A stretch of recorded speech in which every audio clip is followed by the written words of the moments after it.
championship week here at Ohio State, and a very good gathering yesterday, practice yesterday. We did not do champions this week. We just jumped right into a very good team, an excellent team, Michigan State, and want to do the best job we can to make sure that this team is prepared. So obviously some things we still got to work on, but I don't want to ever take away from a rivalry win, one that was a classic that this team finds a way to win. And I'm very appreciative as a coach. There's a very purpose-driven team that they care about each other. If one side of the ball is not playing particularly well, the other side has picked them up over this last 2 years, and this will be the very stiff challenge for us. Excellent defense and a much improved offense that's scoring a lot of points. So I'll answer any questions for you. Open it up, front row, Bill. I asked you yesterday a little bit about this. The idea that you have to play the week after Michigan and the fact that you feel like this team is equipped to handle that. Why do you feel so strongly about that? Well, the first thing is you feel pretty strong about the leaders on our team. I mean, I didn't feel very strong about them back January and February, and I feel very strong about them now. And it was a very draining, emotional win. It's almost like that 3-hour bus ride home was, or whatever it was, 2 and some change. It was a very good opportunity to let it all out of you and get back to work.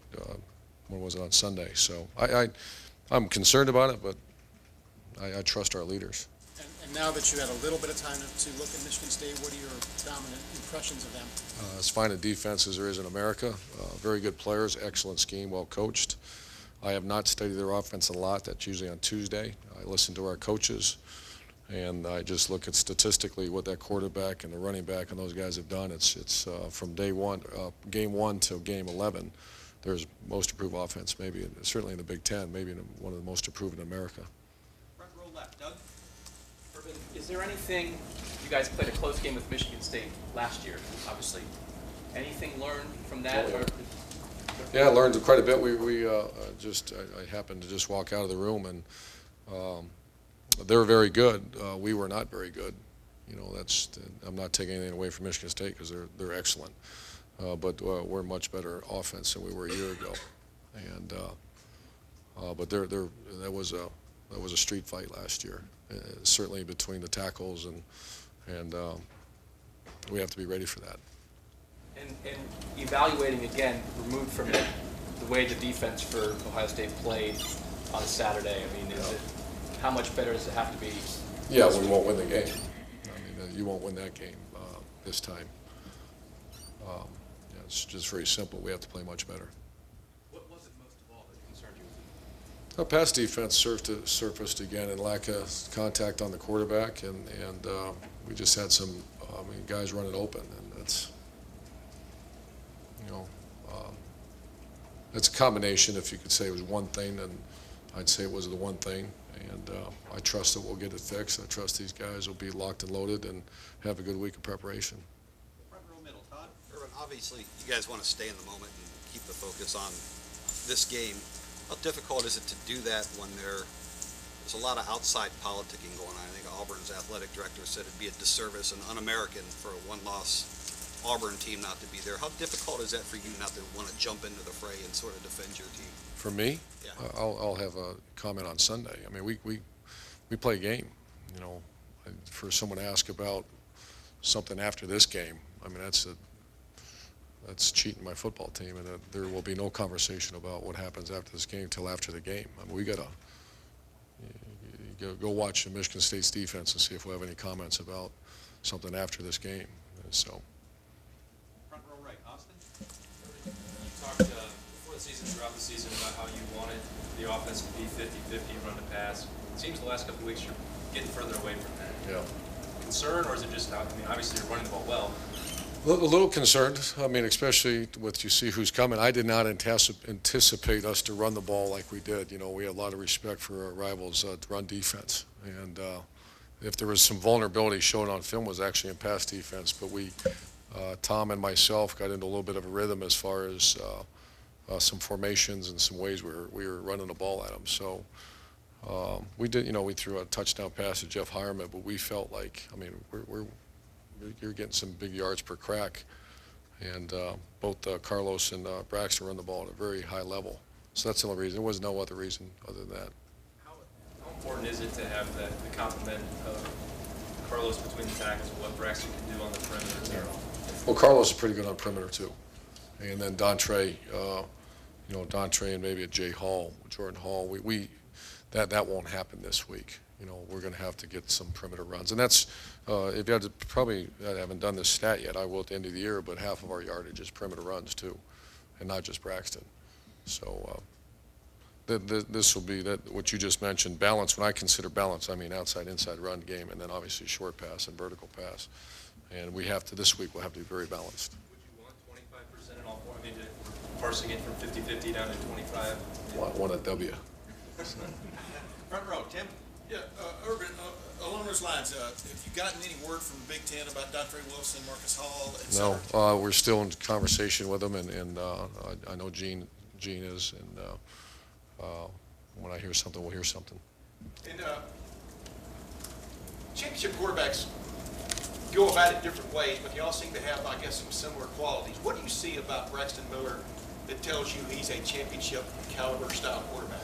Well, the first thing we look at, and I actually learned this from Jeff Tedford when we had, when I was a young coach, and I wanted to hear from a quarterback coach, what's the first thing you go look for? And number one is competitive spirit, and that's what I see out of Braxton Miller. He's an extreme competitor right now. I think he's always been a very good competitor. I think he's crossed that threshold. He's an extreme competitor right now, and that's the first thing you look at. The second thing is toughness. He's a tough guy, and you can't play quarterback at this level. And with what we expect the quarterback to do without a tough guy. So without question, those are the two characteristics. I've coached a couple championship quarterbacks, and competitive spirit and toughness are the first two things you look for. And one other quickie, on their team, number 28, Denikos Allen, or however he pronounces it, he seems to show up in a lot of frames. Fast athlete. Yeah, talk about what he brings to their defense. Well, there's a lot of key components. Their middle linebacker is a great player, and you can tell he's the coach on the field. They got a quick twitch defensive end that is their pass rusher. And this guy, the will linebacker, is an extremely talented, fast athlete that runs down plays. I'm sorry. Front row left, Rusty. Players always say after the Michigan game that they laid it all out, they didn't have anything left. Are your players beat up a little bit? Are they spent from that? I don't think so. I didn't get that feel. I got, they're beat up on the defensive side because we gave up too many yards. I think it was a very physical game.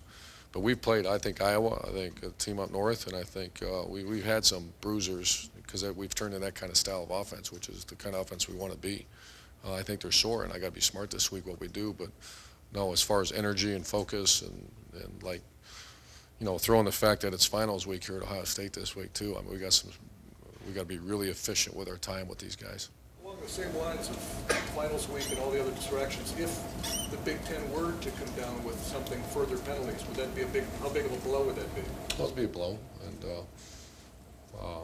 but we functioned okay. We ran for 400 yards last week, and we got good players. And next guy in, very disappointed and angry that happened. It's not us. It's not Ohio State, and it's not them. That's the thing that, So we just got to move on, and what happens, happens. We'll fully support the Big Ten, and we're good soldiers and go and learn from it. Back row, Bill Livingston. Urban, with all the scrutiny that's gone on here, your past, the off-season problems, do you feel it's a double standard? There's been a case that seems to be worse than anything that happened here in the off-season. Florida State that's been underground for so long has not been close to it. I haven't really followed anything. Do I feel there's a double standard? I don't think so. I really don't.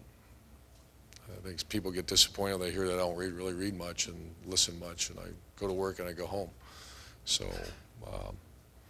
I think when you're in a position where your team is winning games and things are happening, you got to be very, you got to watch how your team behaves. You got to make sure that things are in order, and I like to think we do. So. Second row, middle, Bob.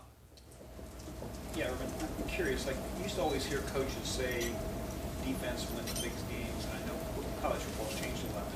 Did you ever think that was true, and is that Oh, You yeah. think it's still true with the offenses the way they Yeah, are? we've, in 12 years I've been a head coach, I want to say we've always had, the last 2 years have been, because we're growing, we've we had some personnel issues and new staff and some, but yeah, you look at, the Florida years that you won national champion, we were top 5 in American defense. At Utah, we're always top teams in American defense, and to reach the level that Ohio State expects, we need to play better on defense. So absolutely, we believe in that, and we spend a lot of time, devote a lot of resources to our defense. Particularly since Michigan State has such a good defense, does that concern you in this? Absolutely, absolutely. Far left, Matt. Last 2 questions, folks. Wondering about Michigan State defensively and Coach D'Antonio. They seem to do a lot of different things and are very aggressive. How much of a mental game is this on Braxton and your offense? It's not real overcomplicated. That's where I think they do an excellent job. They make everything look alike, and they're very well coached as far as gap control, and you don't see many big plays against them. I want to say there's been, I don't want to give you the number because it's probably wrong, a very minimal amount of explosive plays against them. And so it's not so much the scheme, it's the toughness and the fundamentals of the kids playing that scheme. And that's really like any, someone's going to say, boy, the spread offense is hard to defend. No, it's not. If you have really bad players that don't play very well, it's not that hard to defend. This style of defense, I can imagine there's been many, many people try to copy it. And that's a credit to their coaching staff and their players because they're at a different level right now. And far right, Clay. Coach, Braxton seems to be trending up. Do you think he's a Heisman caliber quarterback? Oh, We're down to the last chance to prove it, I guess. yeah, I think he's got to prove it, and this is a great opportunity for him. I think, I know he missed some games. I can't remember how it seems like 6 years ago that he hurt his knee, but I think he's Heisman worthy. I can't compare him to the other guys because his stats probably aren't as good. I haven't even looked at that, but I think, I've been around a Heisman Trophy quarterback, and I certainly think Braxton's in that conversation. Think he'll get invited? I have no idea. I mean, I have not looked at anything. I'll do that probably next week.